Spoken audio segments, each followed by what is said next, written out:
Mesdames, Messieurs, bonsoir. Très ravi de vous retrouver sur votre télévision nationale, la RTS. Bienvenue dans le Club des Sports avec le panel d'experts. À ma droite, Aruna Dem. Aruna, bonsoir. Bonsoir Ibrahim. Vous avez une très belle tenue là. Merci. Là, Stiano Dramé, bonsoir. Bonsoir Ibrahim. Ça se voit qu'il commence à faire chaud à Dakar. Hein. Oui, il fait très chaud. Il ne commence pas à faire chaud, il fait très chaud. Papa Alassane Ndiaye, bonsoir. Bonsoir Ibrahima, bonsoir à tout le monde. Bienvenue. Merci. Voilà donc le premier tour de table. Le premier thème va porter sur les violences dans nos stades. Le week-end passé, on a eu à noter beaucoup d'incidents, surtout à Ngor après le match Jaraaf Teungueth Football Club. À l'arène nationale aussi, après les combats, beaucoup de cas d'agression, même si dans l'enceinte, on n'a pas eu de violence, mais dans l'ensemble, le foot et la lutte nous ont habitués à ces scènes de violence qui égratignent un tout petit peu le visage du sport sénégalais. Aruna Dem, je me souviens, à pareille époque, l'année dernière, on avait fait un thème sur les violences et ça revient. Sommes-nous incapables, je dis nous, hein, tous les acteurs du sport sénégalais, sommes-nous incapables de trouver les solutions qu'il faut à ce fléau-là de la violence? Mais je ne dirais pas que les gens sont incapables, que ce soit les organisateurs ou ceux qui, en tout cas, ont la charge du déroulé du plan sportif au Sénégal. Mais je pense plutôt qu'il y a un refus, en quelque sorte, de mettre un terme à cette violence. Il n'y a pas cette volonté d'arrêter. Je prendrai juste l'exemple du football.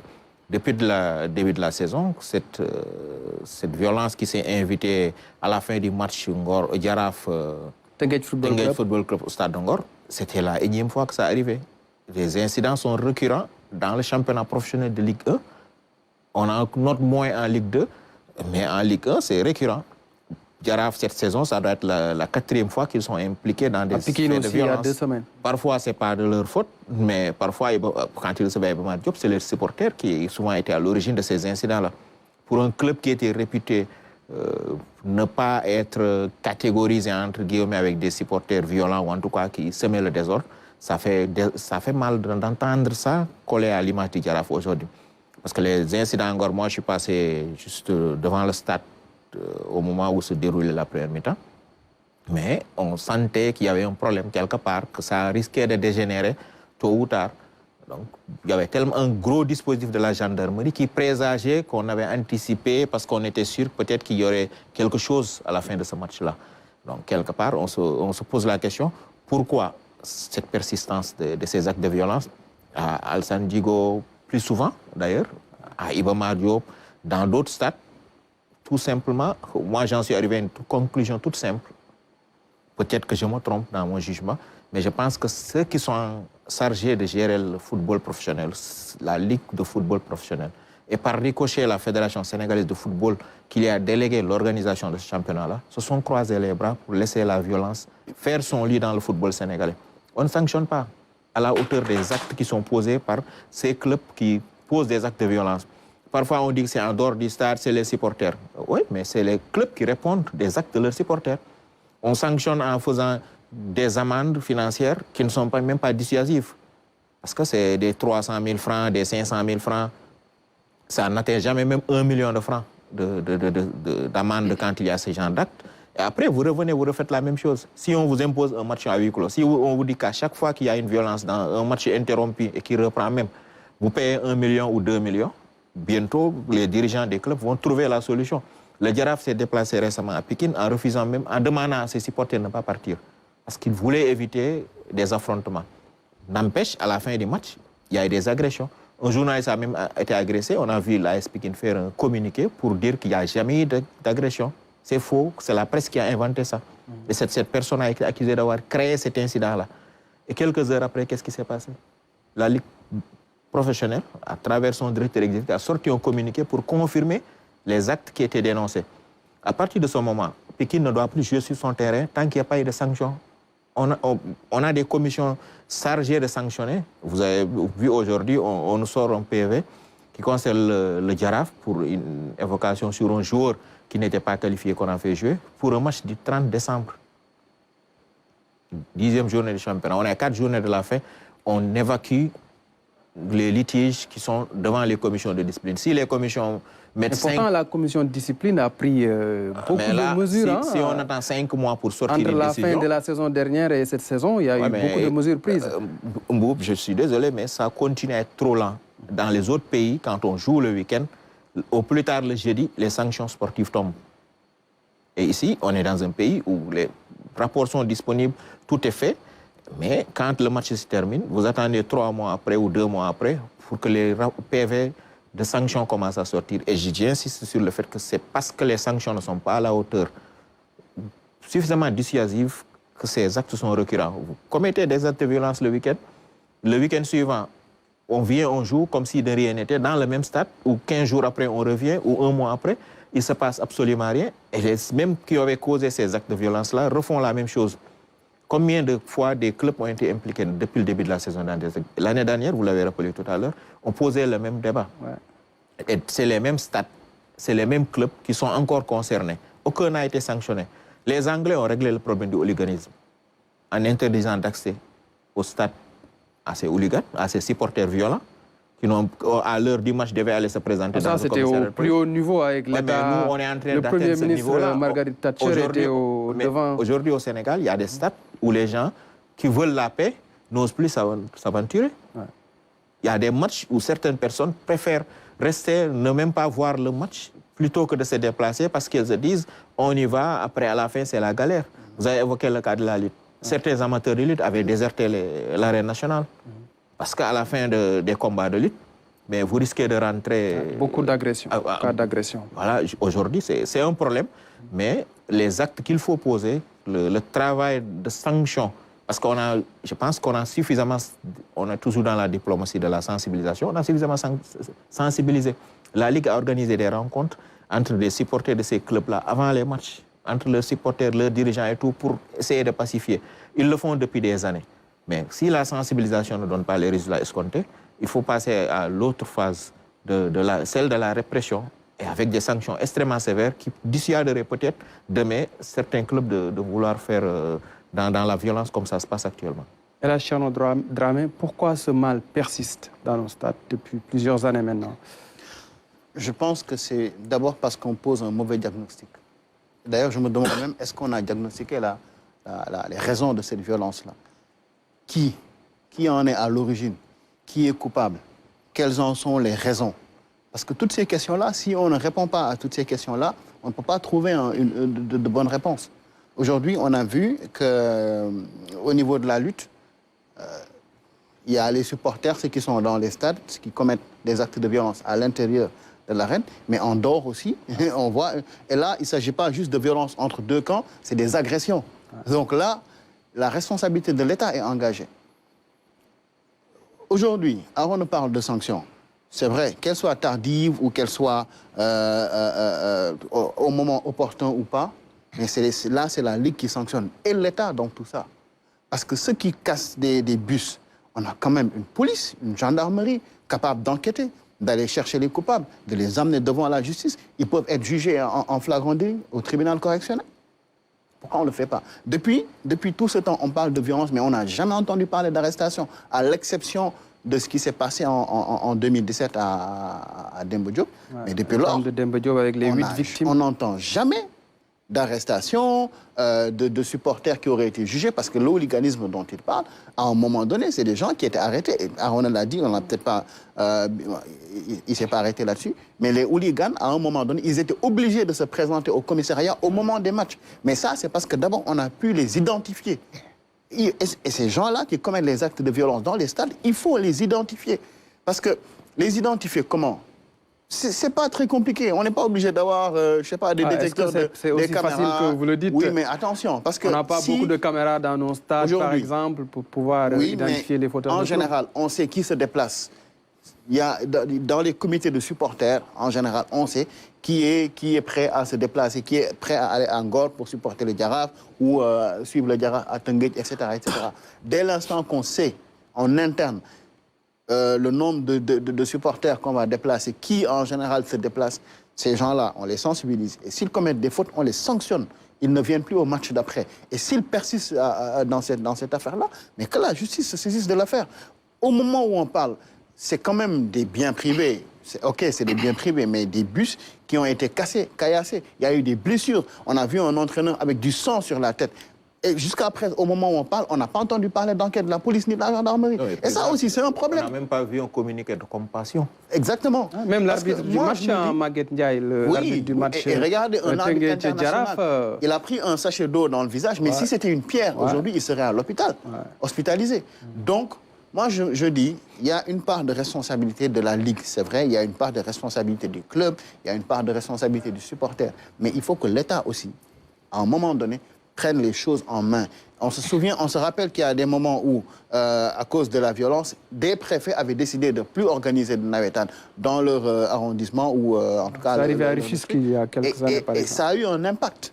Ça a eu un impact parce que les gens, quand il n'y a pas de navétane, ils le sentent. Je ne parle même pas des gens qui font du business à partir du navétane, mais même les supporters, ceux qui veulent voir leurs joueurs évoluer sur le terrain. Donc aujourd'hui aussi, c'est là... Il faut poser un bon diagnostic, aller chercher les causes endogènes. Ensuite, s'il y a des causes qui viennent exogènes, si je peux le dire comme ça. Et ensuite, après, que l'armée, plutôt la police, la gendarmerie, les préfets, en tout cas le gouverneur, tous ces gens qui sont responsables de la sécurité des Sénégalais prennent leurs responsabilités. Il faut, quand on parle de zéro tolérance, ça ne doit pas se limiter à la Ligue ou aux promoteurs de lutte ou au CNG. Il faut que l'État aussi, à un moment donné, prenne les choses en main.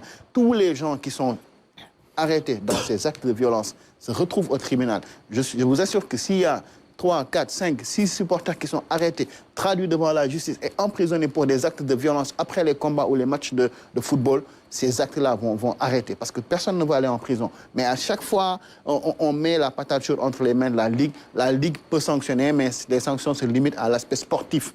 Mais derrière, les aspects pénals, ça, la Ligue ne peut rien faire là-dessus. Et là, c'est à l'État de prendre ses responsabilités pour y mettre fin. Sinon, on va se retrouver l'année prochaine, à la même période encore, à reparler de la violence dans les stades. Ouais, Pape Alassane, on est dans la répétition. Hein. Chaque saison, les mêmes scènes reviennent.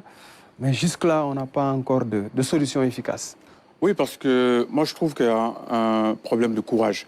C'est-à-dire les commissions compétentes manque de courage pour sanctionner. Et je pense que tant qu'on ne mettra pas en place des commissions indépendantes qui ne sont pas forcément composées de membres qui sont même affiliés au football, parce que souvent dans les commissions de discipline ou juridiques, il peut y avoir des présidents de clubs.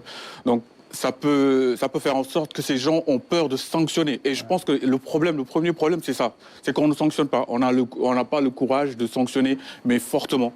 Et une fois, comme ils l'ont dit, hein, une fois que des sanctions seront prises de façon vraiment ferme, je pense que ces supporters-là réfléchiront à 2 fois avant d'être violents. Parce que les matchs à huis clos, mais c'est très simple. En plus, on connaît les foyers de tension. C'est pas toutes les équipes, c'est 4-5 équipes dans le championnat où on sait que chaque fois qu'il y a des matchs, il y a risque de tension. Mais on n'a qu'à demander à ce que ces matchs se jouent à huis clos, quitte à ce que ces équipes-là, effectivement, ils vont perdre en ce qui concerne la billetterie, mais ce sera le prix à payer. Ouais. Je pense que ces clubs-là également doivent jouer un rôle par rapport à ces supporters-là.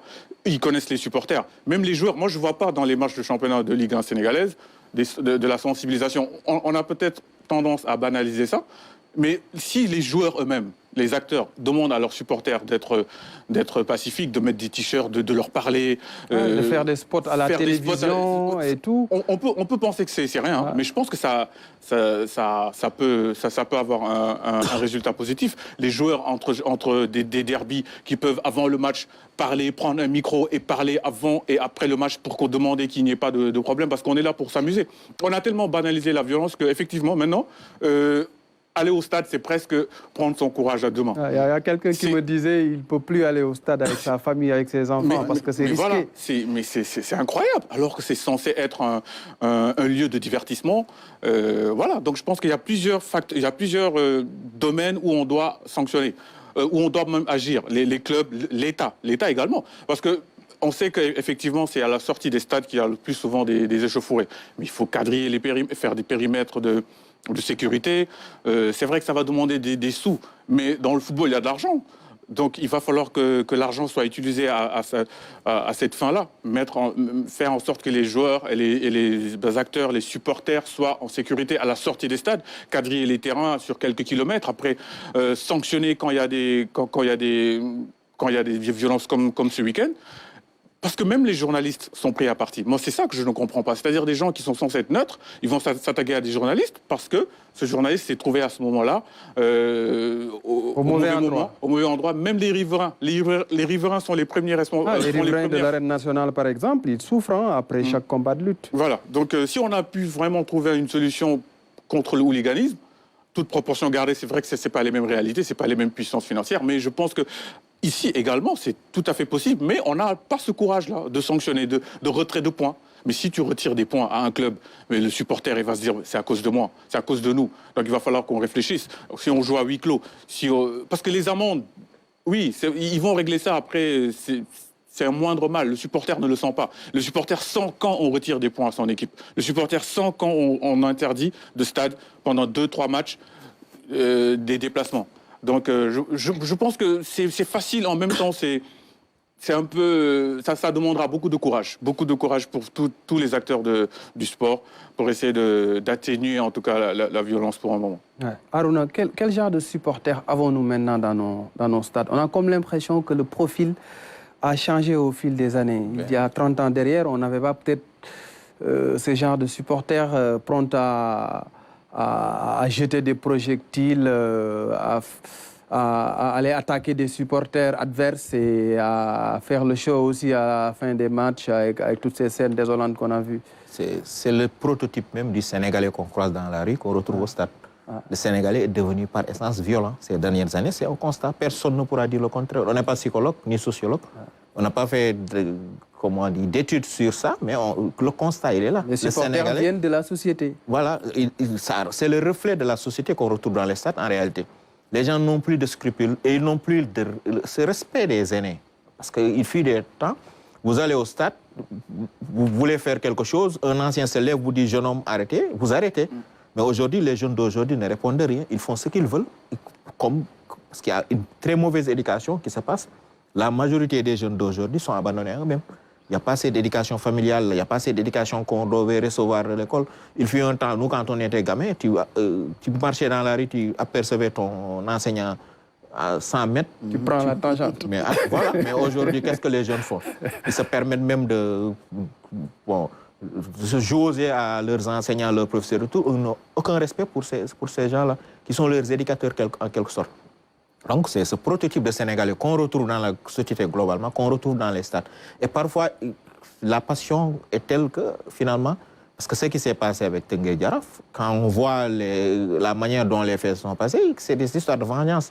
Tengue est sorti, on a caillassé son bus, les gens de Tengue disent on va se venger, c'est tout. Alors qu'il y a quand même 5 ou 6 véhicules de gendarmerie qui sont là, qui escortent. Il a parlé d'un fait. Un jeune est mort dimanche. Ouais. Après le combat de lutte. Ouais. Vers Sips, je crois, il a été agressé. Et on dit qu'il a été tué par balle. C'est ce que dit le rapport d'autopsie de l'hôpital Idrissa Pouye, qu'il a été tué par balle.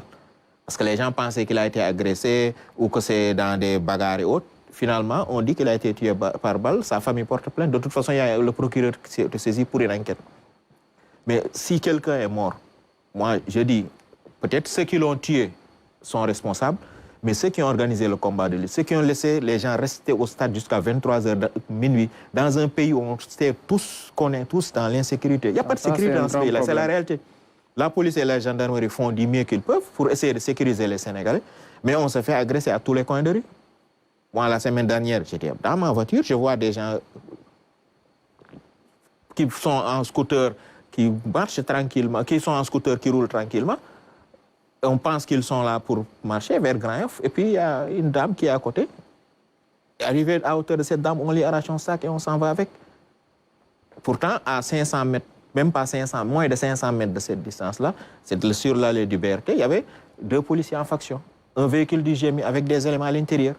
Personne ne réagit. Et vous pensez que dans ces conditions-là, le Sénégalais peut se sentir en sécurité pour aller dans un stade où il va rester jusqu'à 22h, 23h. Les matchs de football se terminent à 19h, au plus tard 20h. Il fut un temps, le préfet de l'époque de Pékin avait, avec le CNG de lutte, fait un arrêté pour dire que les combats de lutte devaient finir à 21h. Il y a une circulaire, je pense, à ce propos-là. Aujourd'hui, le CNG, le dernier combat, le grand combat, Sathiès, il a commencé à quelle heure? À 22h38 minutes. 22h38. Mais c'est la faute des lutteurs, plus la Non, faute non, c'est pas la faute des lutteurs. Les organisateurs aussi. Oui, mais les organisateurs, ils ont autant que nous envie que ça commence tôt. Je pense qu'ils n'ont pas été contents du retard. Mais si les lutteurs, ils veulent pas rentrer dans l'arène maintenant, non, les lutteurs, ils sont responsables dans la mesure où ils auraient dû leur dire, vous commencez à telle heure. Mais après, si... Quand Alioune Sarr était président du CNG, il avait réussi au moins à régler, parce qu'on avait eu des combats qui étaient partis jusqu'à 22h et ça avait suscité un tollé. On sait que dans les environs, même en plein jour, on se fait agresser dans cette zone de l'arène nationale. Parce qu'il y a une partie qui est collée au technopole, où c'est ouvert. Les agresseurs dictent leur loi, même en plein jour. Imaginez la nuit, avec un mauvais éclairage, avec une sécurité qui n'est pas des meilleures.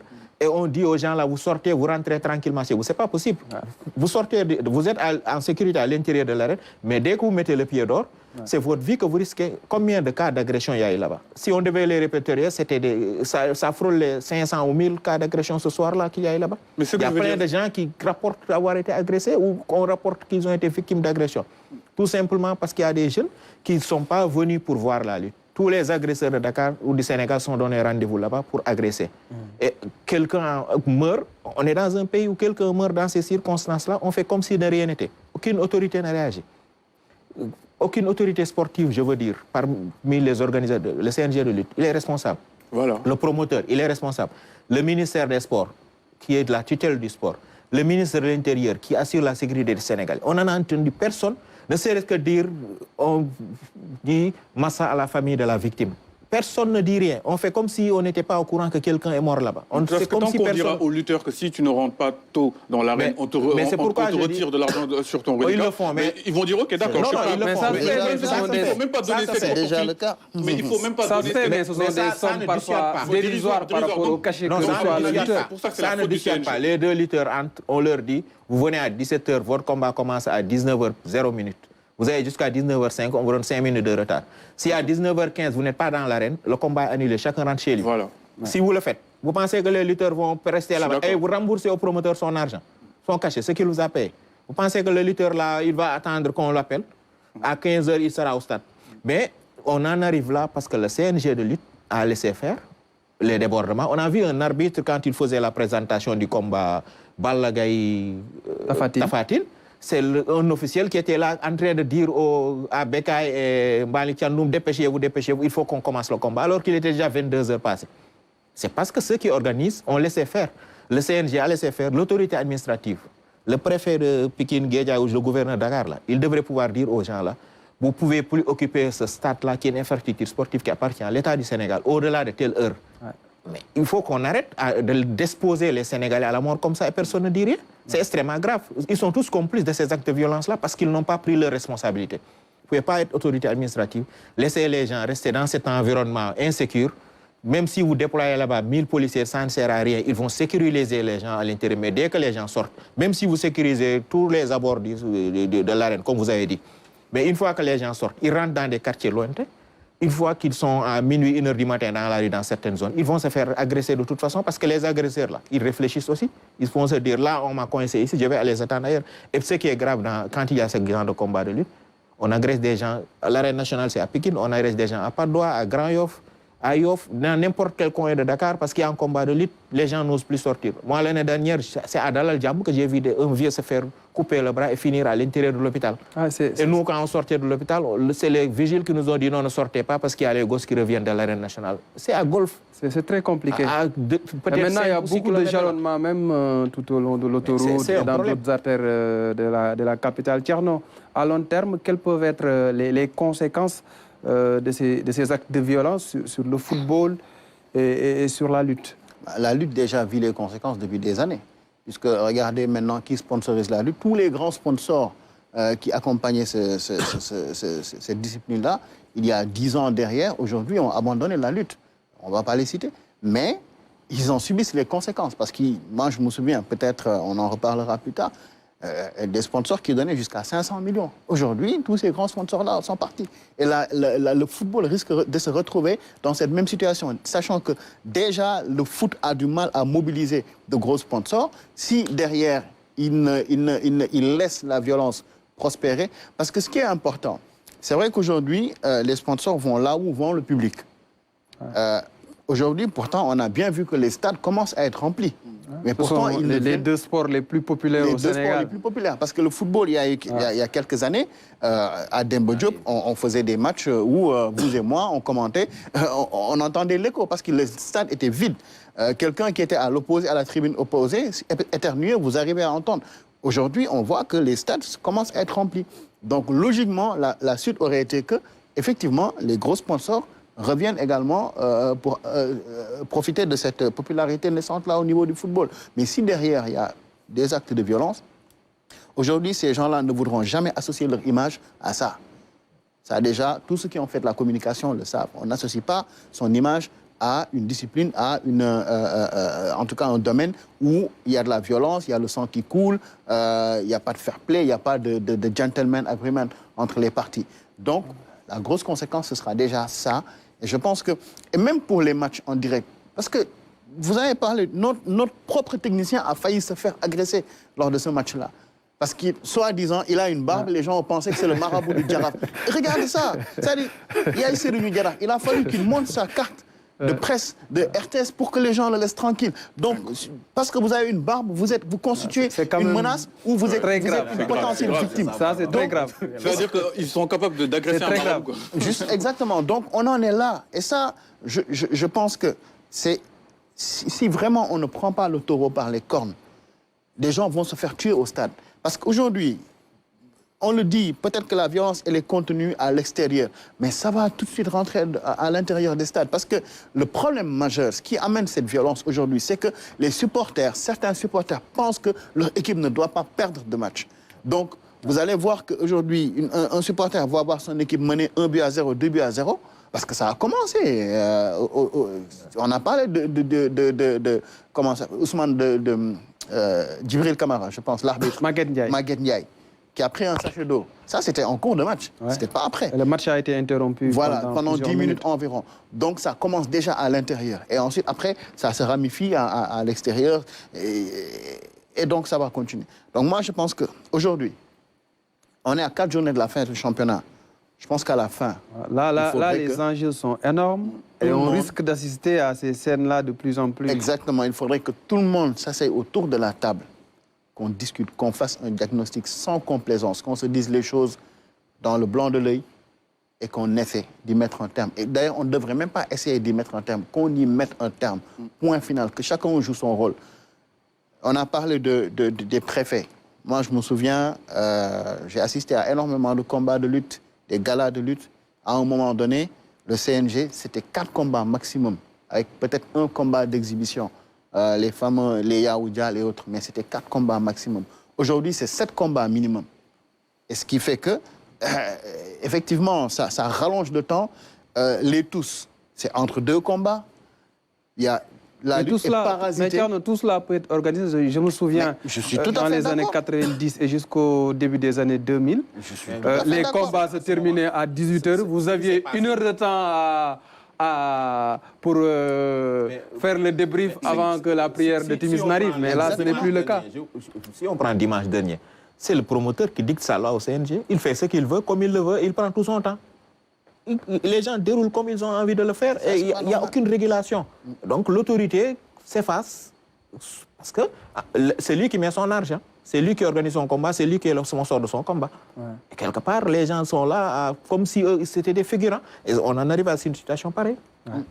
C'est bon, Thierno? Ouais. Papa Alassane, sur les conséquences, Thierno en a parlé déjà pour ce qui est de la lutte, pour le football aussi, si ça continue comme ça, les sponsors oui, les sponsors vont de plus en plus se faire rares et même l'affluence va diminuer. Si vous n'êtes pas en sécurité au stade, avec vos enfants, vous n'y allez pas. Justement, c'est ça. Et c'est dommage parce que le football, le championnat local est en train de prendre de plus en plus... il y a de bons matchs. Voilà, on voit de très bons matchs, une ampleur. C'est de qualité. Moi, j'ai regardé le résumé du match Tenguet Giraffe, mais franchement, c'était du beau football. Franchement, j'ai pris du plaisir à regarder le résumé. Je me dis, j'aurais limite aimé être au stade. Mais après, quand j'entends à la fin qu'il y a eu voilà, un triste spectacle, d'autant plus que Giraffe avait gagné. Moi, c'est ça que je ne comprends pas. Giraffe gagne, et c'est eux qui sont, on va dire, protagonistes des agressions. C'est eux qui ont saccagé le bus de... Tu te dis, mais alors, quel moment il y aura... C'est le bus du Giraffe qui a été saccagé. Ouais, après, ils sont... Et d'ailleurs, Giraffe joue ce week-end à Hambourg. Ouais. Et apparemment... On m'a dit, quelqu'un m'a dit que les supporters de Tenguet vont les attendre sur l'autoroute à péage. C'est pas exclu qu'ils veulent se venger parce qu'ils savent qu'ils doivent aller à Hambourg. Donc, j'ai l'impression que c'est même pas terminé parce que Tenguet ne va pas se laisser faire. Donc là, je pense que c'est le moment d'essayer de trouver vraiment une solution. Dès à présent, les autorités doivent prendre les mesures pour éviter... parce que Giraffe doit vraiment être escorté pour aller à Hambourg. Ça, moi, je le pense. Enfin, j'espère qu'il n'y aura pas d'échauffourée, mais il y a des risques. Il y a des risques qu'il y ait une vengeance. Est-ce que le match va se jouer à Hambourg? Merci d'avoir donné cette info.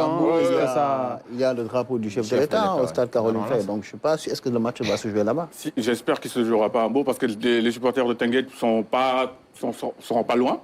Donc, essayez de trouver une solution. En tout cas, voilà, s'il faut essayer de jouer les derniers matchs, tant pis, à huis clos pour marquer le coup. Parce que sinon, ça peut te laisser une très mauvaise image. Parce que là, tout le monde regarde le football sénégalais. Ouais. On est quand même une référence. Les images vont partout. En Afrique, les images vont partout. On a cette étiquette. Pourtant, moi, je ne suis pas d'accord. Quand on dit qu'on est un peuple, violent, moi, je trouve que le Sénégalais est tellement avenant. Je ne sais pas. Moi, c'est ce que je... Après, on me dit que moi, je suis trop chauvin. Mais moi, j'ai l'impression que le Sénégalais, de base, n'est pas violent. Mais en fait, il y a, comme dans chaque peuple, il y a vraiment comment dire, c'est vrai qu'il ne faut pas généraliser. Il y a des supporters qui sont très corrects. Je pense que dans chaque pays, mais dans le foot et la lutte ces dernières années, quand même, les scènes de même violence, le basket. Le basket même aussi. Le basket. À Marishindia, il y en a eu. Ces dernières années, on a eu beaucoup de scènes de violence dans ces disciplines. Oui, et c'est un échantillon. C'est un échantillon. Après, c'est eux qui donnent une mauvaise image du sport sénégalais. Après, tu sais, dans la circulation, pendant le mois de Ramadan, aux alentours de 17-18 heures. Oui, mais ça, j'ai l'impression, j'ai envie de te dire que c'est partout. Sincèrement, c'est partout. Moi, j'ai fait pas mal de pays. Je pense que partout, les gens sont de mauvaise humeur quand c'est le Ramadan, quand on est dans les embouteillages et tout. Mais moi, il faut pas qu'on... Parce que le fait de le dire, c'est comme si on l'accepte. Ouais. Je pense qu'il y a moyen vraiment de trouver une solution. Les Sénégalais aiment son prochain, plus qu'ailleurs. Donc, je pense qu'on peut travailler sur cette fibre-là, essayer de trouver des solutions idoines. Les clubs doivent y mettre un peu de leur participation pour essayer de sensibiliser leurs supporters, les identifier. Après, je pense qu'on... Moi, je ne suis pas alarmiste. Je pense qu'il y a moyen vraiment de trouver une solution. Vous êtes optimiste pour la suite. Je suis optimiste. Et c'est la mi-temps du Club des Sports. On se retrouve dans un court instant pour le second thème.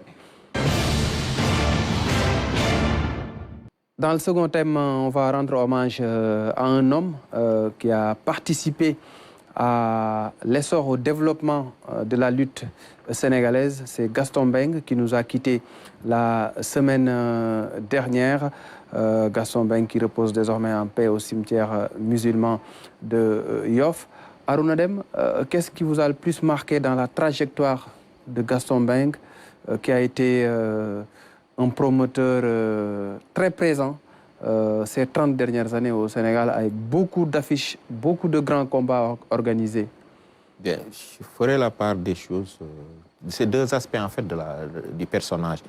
Il y a le personnage Gaston Mbengue, connu pour sa franchise, sa façon de parler entier, qui dit ce qu'il pense, qui ne se préoccupe pas de ce qu'on en dira et autres.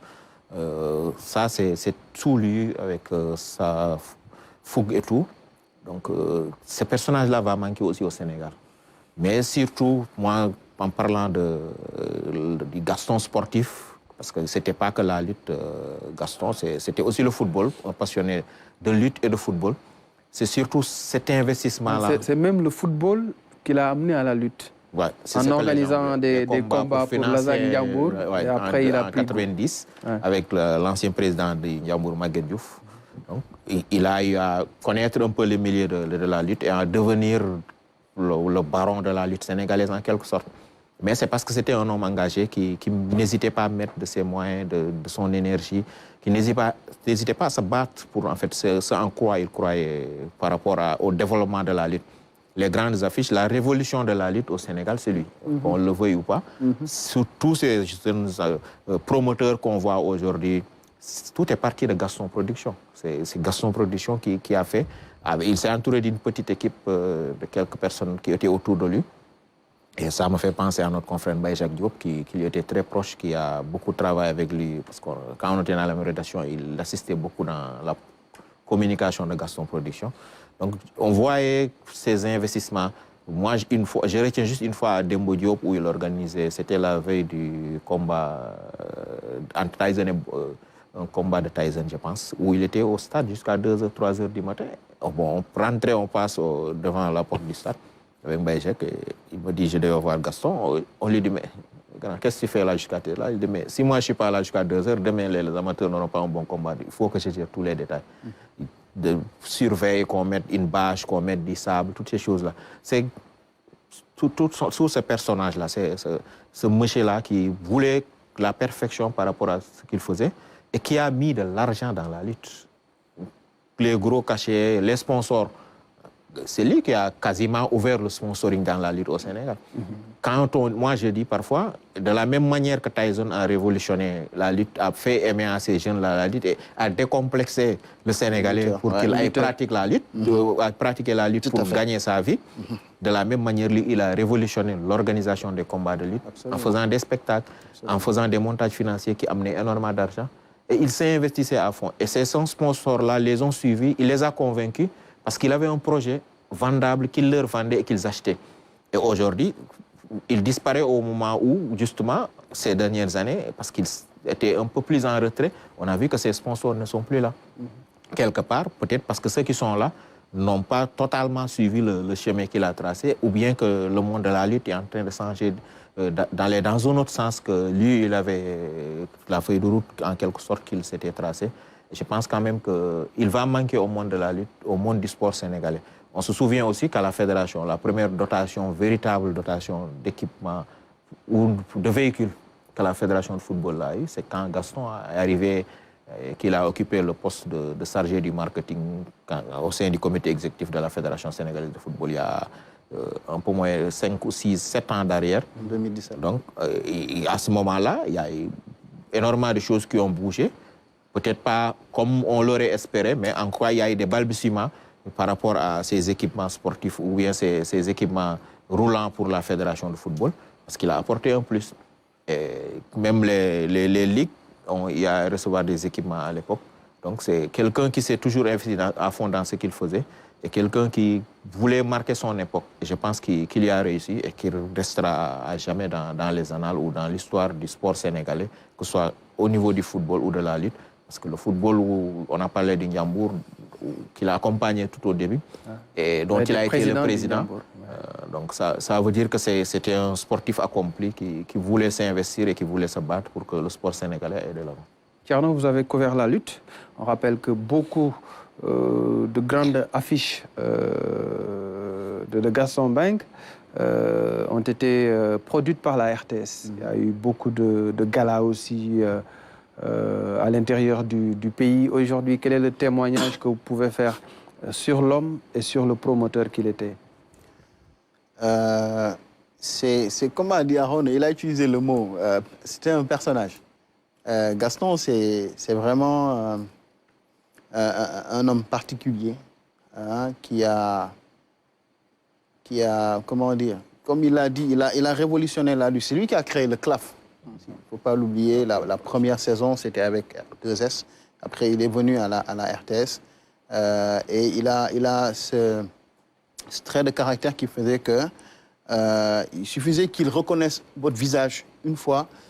Après, tout de suite, il devenait un ami, un collègue, un parent ou tout ce qu'on veut. Moi, je me souviens, la première fois qu'on s'est croisés, à l'époque, je n'étais pas encore à la RTS.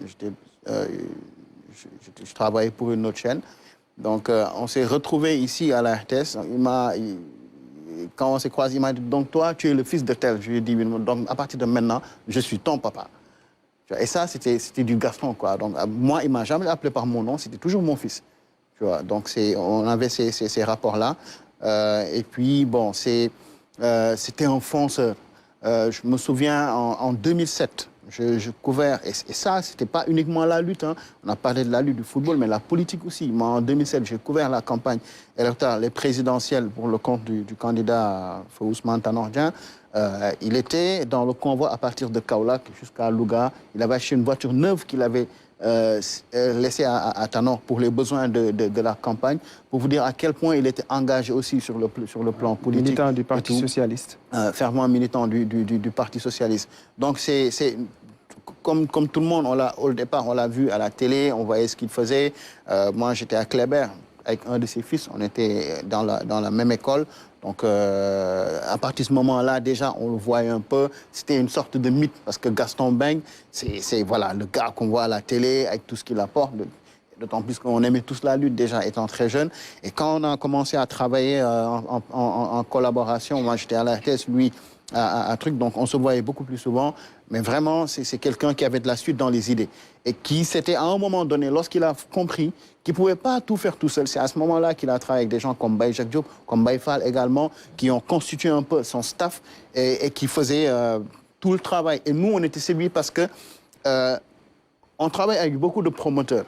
Donc moi, avec Malik Tchandoum, on faisait énormément de directs. Il arrivait sur une année, on pouvait faire 9, 10, 11 directs de lutte. Et ce n'était pas uniquement avec Gaston, il y avait Mounia en production, lui aussi on prie pour le repos de son âme, il y avait Luc Nicolai et les organisations, les tournois organisés par le CNG lui-même. Mais en termes d'organisation, ce qu'on pouvait voir avec Gaston Mbengue, je disais tout à l'heure, lorsque le CNG a décidé de limiter les combats de lutte à 4 lors d'un gala, mais avec Gaston, c'était tellement bien organisé, il n'y avait pas de désordre, il n'y avait pas de... Tout ce qu'on voit, il y avait des forces de l'ordre en grand nombre, tout le monde était présent. On arrivait au stade pour installer le matériel, peut-être à 12 h, il était déjà là-bas.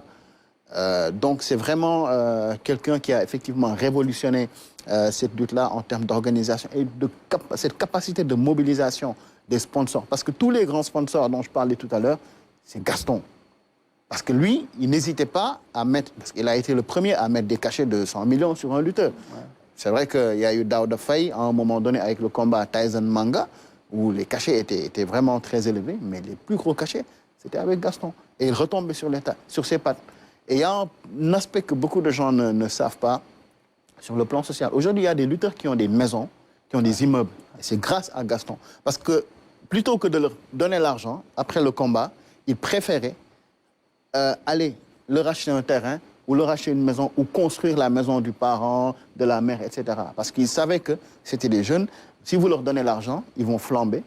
Ça faisait partie de ces combats. Exactement. Ils voulaient que tous les lutteurs aient un statut social respectable. C'est ça. Et ça, c'est vraiment le personnage. Donc, c'est une grosse perte pour la lutte sénégalaise et pour le sport en général. Parce que, bon, comme on l'a dit, hein, ce n'est pas uniquement la lutte.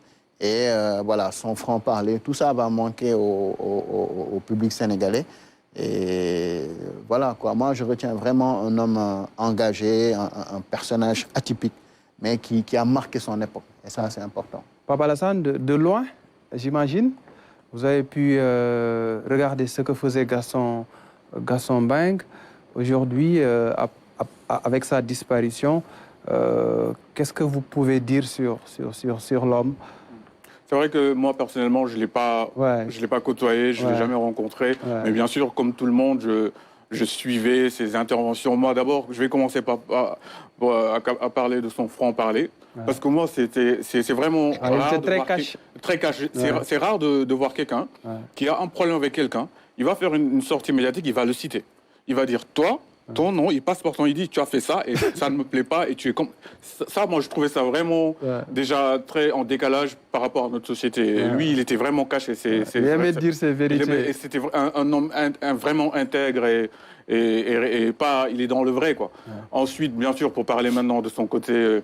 sur l'aspect promotionnel, enfin, les promotions de lutte qu'il faisait, effectivement, moi... J'ai l'impression que c'est grâce à lui, enfin, c'est même pas une impression, c'est lui qui a fait en sorte que maintenant les télévisions couraient vers les promoteurs pour pouvoir avoir des des collaborations pour les luttes, alors qu'avant, ce n'était pas forcément le cas.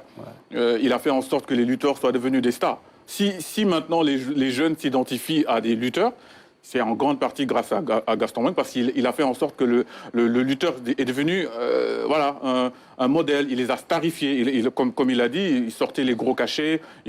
Tous les lutteurs ont témoigné pour dire que leur premier million qu'ils ont gagné, c'est grâce à Gaston. Ils n'hésitaient pas à aller chercher des sponsors, même à l'extérieur, il paraît. Il allait chercher des sponsors pour pouvoir faire la promotion de la lutte à l'échelle internationale. Donc effectivement, c'est vraiment une très très grosse perte. Moi personnellement, je ne l'ai pas vraiment connu, mais en tant qu'amateur de lutte, forcément, parce que moi j'adore la lutte, donc j'essayais de suivre même à distance les combats qu'il organisait. Effectivement, c'était toujours bien organisé. On sentait même une touche américaine. Enfin, je sais pas. C'était le show, les spectacles. C'est pas pour rien qu'on l'appelait le Don King de l'arène. Et je trouve quand même J'ai jamais aimé cette appellation. Oui, c'est ce que j'allais dire. En fait, je trouve que c'est même flatteur pour Don King. Moi, on aurait dû dire Don King, on l'aurait dû appeler Gaston Meng. Dans une interview avec notre collègue Ismaël Diop, il disait que c'est Youssou Ndour qui lui avait donné ce surnom-là. Et c'est Malik Thiandoum mais moi, je suis d'accord avec Tierno, ce qu'il vient de dire. C'est ce que j'allais dire. Tu m'as emboîté le pas. Moi, je trouve que c'est flatteur pour Don King. Je pense qu'il n'a même rien à envier à Don King. C'est plutôt Don King. Bon, après, c'est par rapport au pays, c'est pas les mêmes puissances, forcément. Lui, il organise des combats à des millions de dollars. Bon, c'est parce qu'il est dans un système qui le lui permet. Mais Gaston, lui, il a, contrairement à Gaston, je disais tout à l'heure que Gaston, sur le plan social, il aidait les lutteurs. Mais Don King, il grugeait plutôt. C'est pour ça que je le dis. Il n'a pas forcément une très bonne réputation, Don King, par rapport aux boxeurs, tout ça. Même avec Mike Tyson, on sait que ça s'est mal terminé. Donc pour moi, je trouve que c'est plus... On doit même arrêter de dire ça. C'est flatteur pour Don King. Lui, c'est vraiment... moi, je pense que sur tous les plans, c'était quelqu'un de... Il pouvait être, comment dire, tout à fait cash. Peut-être on peut ne pas être d'accord avec lui, mais au moins il a le courage d'affirmer ses positions. Et pour moi, rien que pour ça, c'est vraiment un grand homme. Moi, j'aurais aimé le rencontrer, ne serait-ce que discuter avec lui 10 minutes, 15 minutes, même s'il me dit après que je t'aime pas ou je sais pas, ou me dire quelque chose. Mais c'est quelqu'un que j'aurais vraiment aimé rencontrer parce qu'il dégageait quelque chose quand même. Il avait un charisme incroyable et tout. Il n'avait jamais peur de dire ce qu'il pensait. Donc voilà, chapeau à lui, à sa carrière et qu'il repose en paix, quoi. Avec tout ce qu'il a accompli, Arona, peut-on dire que Gaston Meng est le plus grand promoteur de l'histoire de la lutte sénégalaise? Bien, pour ses contemporains, forcément, je pense qu'il n'y a pas quelqu'un d'autre qui a fait... Quand tout à l'heure j'ai dit qu'il a révolutionné la lutte, forcément c'est parce qu'il a marqué son époque. Et j'ai pas je suis pas si vieux que ça, mais avant lui, on était dans l'amateurisme total jusqu'au milieu des années 90 quasiment. Il n'y a pas de cachet, là, les gens pratiquaient. On parle de très grands lutteurs qui sont passés par ici, les Double S, les Falang, les Abdourahmane Ndiaye, Falang et autres. Mais c'était quoi? C'était de la lutte traditionnelle, spécifique au Sénégal comme à l'époque, mais pas avec ces gros cachets-là. Ils étaient célèbres, les cachets à centaines de mais millions. ils n'étaient pas forcément riches. Voilà, les cachets à centaines de millions, les spectacles, les grands combats dans les grands stades, à Léopold Senghor, à Demba Diop. C'est Gaston Meng qui est un peu le précurseur de ces événements-là. Il a transformé le monde de la lutte. Et donc, forcément, moi, je pense on n'a pas encore vu un promoteur faire autant que lui dans le développement de la lutte, dans l'organisation, et puis même dans l'aura qu'il a dans la lutte. Vous ne verrez pas un lutteur, parmi ceux qui ont en tout cas commencé il y a 10, 15 ans ou 5 ans en arrière, qui ne vous dira pas qu'il est passé entre ses mains, ou bien qu'il s'est passé quelque chose entre eux. Donc, ça veut dire quelque part, oui, on peut dire valablement que c'est le plus grand promoteur qu'on ait eu dans ce pays-là depuis que la lutte avec frappe est ce qu'elle est au Sénégal aujourd'hui. Qu'est-ce que le monde de la lutte pourrait faire, Tierno, pour immortaliser son nom? Moi, déjà, lui donner le nom de l'arène nationale de lutte. L'arène Gaston Meng, bon, ça, c'est pas le monde de la lutte qui va le faire, mais qui peut demander au président de la République de rebaptiser l'arène nationale arène Gaston Salut Meng. En tout cas, moi, je plaide pour ça. Parce que, comme on l'a dit, pour tout ce qu'il a fait, il le mérite. Il ne s'est pas limité à juste, permettre à des jeunes lutteurs de devenir fortunés, d'avoir de l'argent, de devenir des stars. Mais il a permis à ce combat-là aussi, à un moment donné, la lutte était plus populaire que le football. Ouais. Il y avait plus de monde qui se déplaçait pour aller, aller regarder les combats de lutte que les matchs de foot. Donc, et ça, c'est un peu grâce à Gaston Mbengue. Donc, s'il y a un hommage, et il n'a jamais abandonné, parce que moi, je me souviens d'une fois où j'ai eu une discussion avec lui. On était parti l'interviewer chez lui, enfin, au niveau de son siège au Maris. Ça s'est transformé en une longue discussion, mais il m'a raconté tout ce qu'il a pris comme risque. Il a même, à un moment donné, il avait hypothéqué sa maison. Et il l'a souvent dit, hein, je me souviens de ses propos. Exactement. Et quand il disait ça, les gens disaient que non, non. Et c'est vrai, parce qu'il avait hypothéqué sa maison. C'est bien, à ce moment-là, il avait un grand magasin qui vendait des meubles et tout. Tout ça, il me disait, tiens, du jour au lendemain, je peux perdre tout ça. Et c'est des sacrifices qu'il a fait. Parce qu'il disait que si lui avait quitté le monde de la lutte, peut-être serait-il devenu milliardaire. Mais il ne pouvait pas, parce qu'il fallait qu'il aide ces jeunes-là.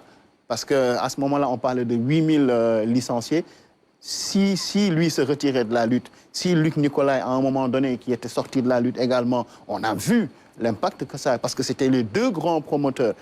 Gaston peut-être un cran au-dessus de Luc Nicolaï, mais c'était ces gens-là qui prenaient les plus grands risques pour organiser des combats à coût de centaines de millions. Donc, il y en a qui ont fait une incursion et qui se sont retirés. Parce que derrière, c'était devenu... juste dans l'événementiel. Exactement, et parce que c'était compliqué. Moi, je me souviens... D'autres ont eu des problèmes avec les banques. Je me souviens du combat Tyson Manga, organisé par Daouda Faye, à Léopold Sédar Senghor. J'étais au stade ce jour. Je n'étais pas encore journaliste, j'étais jeune. Vous étiez amateur? Amateur, et bon, j'ai pu aller regarder le combat au stade parce que mon père était entre autres dans le comité d'organisation. À la fin du combat, j'ai vu Daouda Faye assis sur le trottoir du stade Léopold Sédar Senghor. Il avait un chapeau qu'il avait l'habitude de mettre. Le chapeau au sol. L'image m'avait choqué en fait. Donc, quand je suis rentré à la maison, j'ai posé la question à mon père, mais qu'est-ce qui s'est passé? On a perdu beaucoup d'argent. Beaucoup d'argent. Et là, on parlait de dizaines de millions. Et c'était la première et la dernière fois que Daouda Faye organisait un combat de lutte. Mais Gaston a continué. Donc, pour tout ça, je pense qu'il mérite que son nom soit gravé dans du marbre. Et je pense que pour moi, le meilleur endroit pour le faire, c'est l'Arène nationale. Même si, en général, je suis pour le naming, mais là, pour le coup, je pense qu'il le mérite. Ouais. Pape Alassane Oui, je suis d'accord. Il n'y a pas de nom. Hein. De toute façon, on appelle l'Arène nationale, il n'y a pas encore de nom. C'est le moment, peut-être, pourquoi pas, de l'appeler par son nom.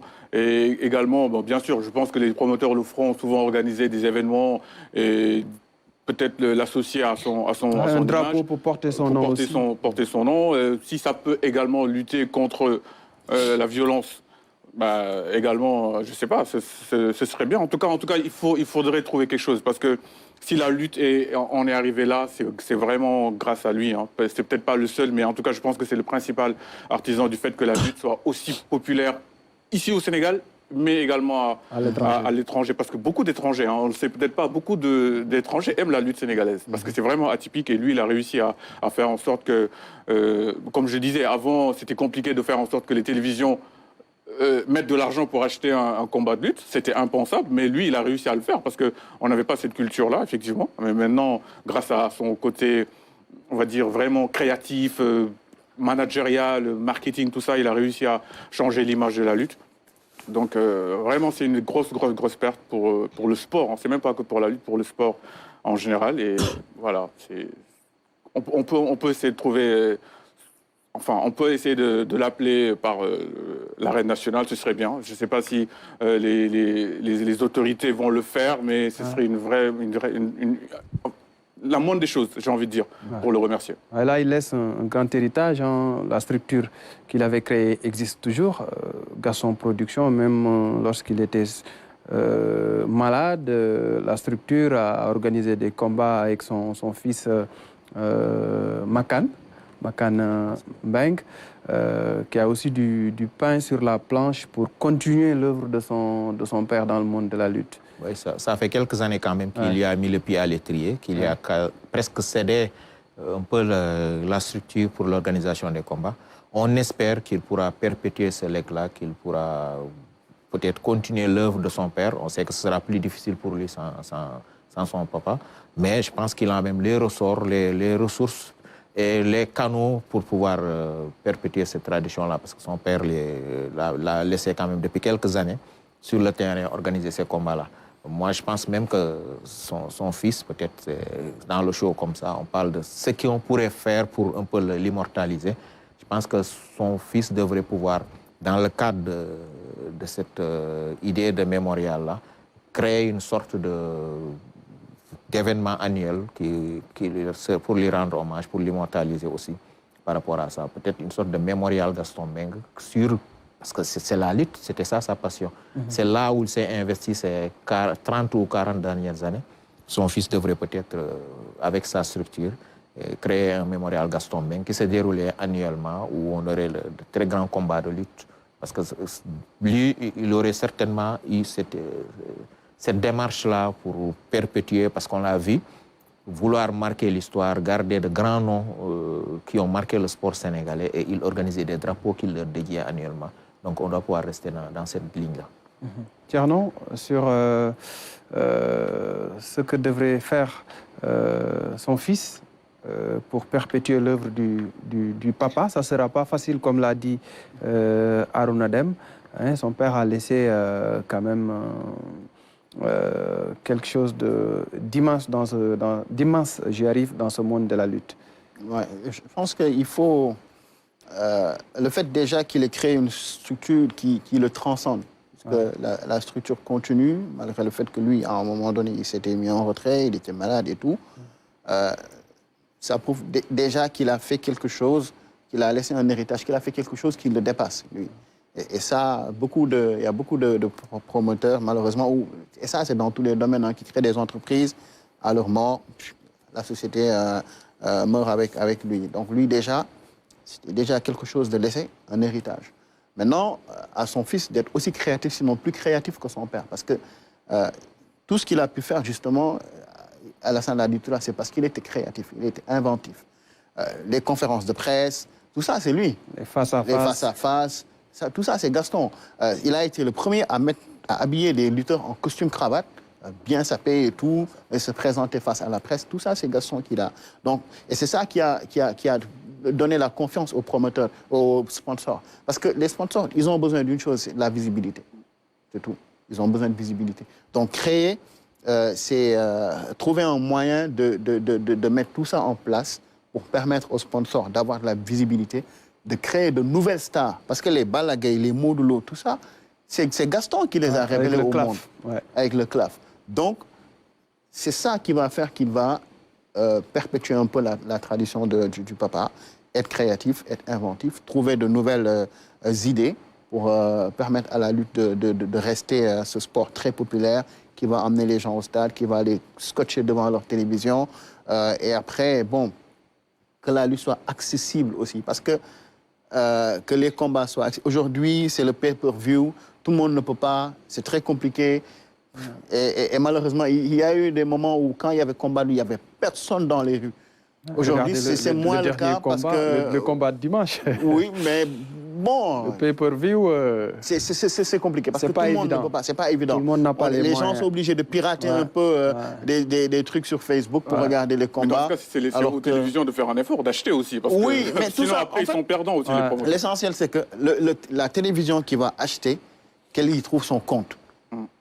Avec Gaston, c'était le cas. Avec les promoteurs, maintenant, on a l'impression qu'ils veulent plus gagner de l'argent qu'autre chose. C'est-à-dire vendre pour gagner des sous. Mais si la lutte perd sa popularité, ils ne gagneront plus d'argent. Et ça, il faut qu'ils le sachent aussi. Et le fils de Gaston doit rester sur cette ligne-là pour justement garder intact l'héritage du papa. Le monde de la lutte... a beaucoup changé ces dernières années. Peut-être verra-t-on une nouvelle orientation de Gaston Production pour aller vers d'autres succès. Oui, c'est sûr que dans ces derniers jours, il a dû forcément s'entretenir avec son fils sur la voie à prendre pour essayer de pérenniser, voire même d'améliorer ce qu'il a laissé comme héritage. Et ça ne va pas être une mince affaire, mais moi, déjà, j'ai l'impression que son fils, il est assez compétent aussi. J'ai l'impression qu'il a pris beaucoup du père. Il est très... même s'il est plus posé, mais j'ai l'impression qu'il est quand même... qui sait ce qu'il fait, Ouais. il sait où il va. Et voilà, je pense que moi, je suis optimiste également en ce qui concerne l'avenir de Gaston Productions, Ouais. qui est une structure qui est très professionnelle. Et voilà, je suis sûr que l'image de son père va planer tout au long du reste de la carrière que va prendre son fils. Ah, merci, Pape Alassane Ndiaye. Nous arrivons plaisir. à la fin de ce club des sports. Merci à El Hadji Cherno Dramé. Merci à Arouna Deme. On tenait à faire ces 30 minutes d'hommage pour Gaston Mbengue. C'est quelqu'un qui a beaucoup fait pour la lutte sénégalaise. Toutes nos condoléances à sa famille, au monde de la lutte. Toutes nos condoléances aussi à notre confrère Malik Thiandoum, un ancien de la RTS qui était très proche de Gaston Mbengue. Merci à vous, chers amis téléspectateurs. Merci à toute l'équipe technique. Omar Ndiaye était à la réalisation. Passez une excellente fin de soirée en compagnie des programmes de votre télévision nationale.